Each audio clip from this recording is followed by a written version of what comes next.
J'adore City Skyline, qui est souvent considéré comme le vrai successeur de SimCity, mais est-ce que c'est vraiment le meilleur city builder?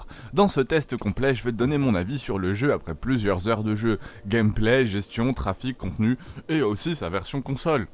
Est-ce que c'est ultra réaliste ou est-ce que c'est prise de tête? Est-ce que c'est meilleur que SimCity? Et surtout, est-ce que ça vaut le coup aujourd'hui? Entre liberté totale, gestion complexe, ville gigantesque, City Skyline est une référence, mais pas forcément pour tout le monde.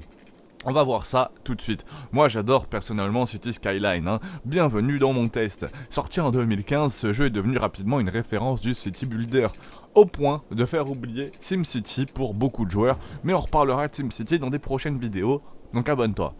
Mais est-ce que c'est vraiment mérité? Et surtout, est-ce que le jeu vaut encore aujourd'hui le coup, notamment sur console? Le concept, c'est de créer ta ville de A à Z, un city builder pur en réalité, hein.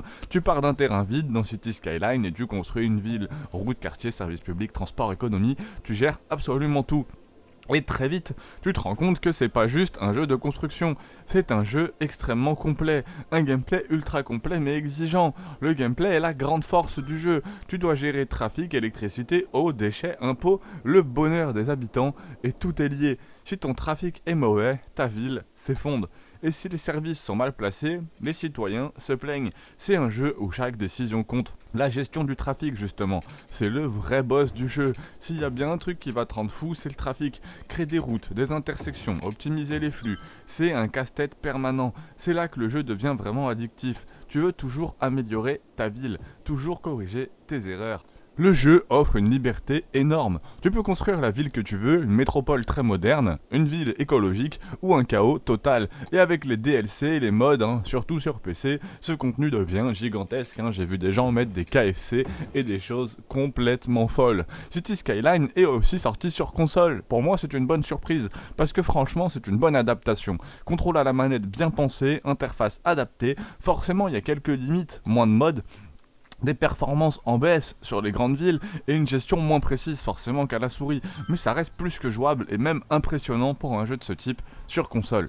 Visuellement, c'est propre, hein. Pas révolutionnaire, mais c'est très efficace. Les villes prennent vraiment vie, ton trafic est crédible, ta ville évoluée, c'est très satisfaisant de la voir, donc franchement, c'est top. Musique discrète, relaxante, parfait pour un jeu de gestion. Tu peux passer des heures dessus sans t'en rendre compte. Évidemment, tout n'est pas parfait.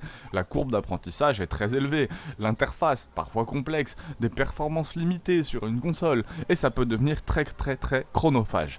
Clairement, c'est pas un jeu pour tout le monde. Mais bon, City Skyline, pour moi, c'est une référence. Un gameplay ultra complet, une liberté énorme, très addictif, une excellente simulation. Donc franchement, c'est très cool.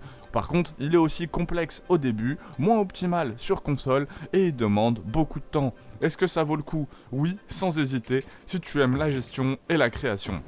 Au final, City Skyline, c'est probablement l'un des meilleurs city builders jamais créés. Il te demande juste de l'investissement. Et toi, ta ville, elle fonctionne ou c'est un enfer de trafic? Dis-le moi en commentaire. Personnellement, toutes les villes que j'ai pu faire sur City Skyline ont toujours fini par s'effondrer. J'ai pas réussi à atteindre la méta d'une ville parfaite, hein, comme j'ai réussi à le faire sur les Jurassic World là, où j'avais réussi à faire un zoo qui rapportait pas mal d'argent. J'ai pas encore réussi à faire une ville complètement autonome qui rapporte pas mal de sous, mais ça ne serait tardé, hein, si vous vous abonnez en masse à mes tests. Je vais avoir un peu de temps pour jouer et j'hésiterai pas à vous en faire une vidéo. Pour l'instant, je suis bloqué à l'usine, donc abonne-toi pouce bleu pour que j'en sorte. Like, abonne-toi et on se retrouve dans le prochain test. N'hésite pas à mettre, hein, si t'as un jeu que tu veux voir en commentaire. On les a presque tous faits sur cette chaîne.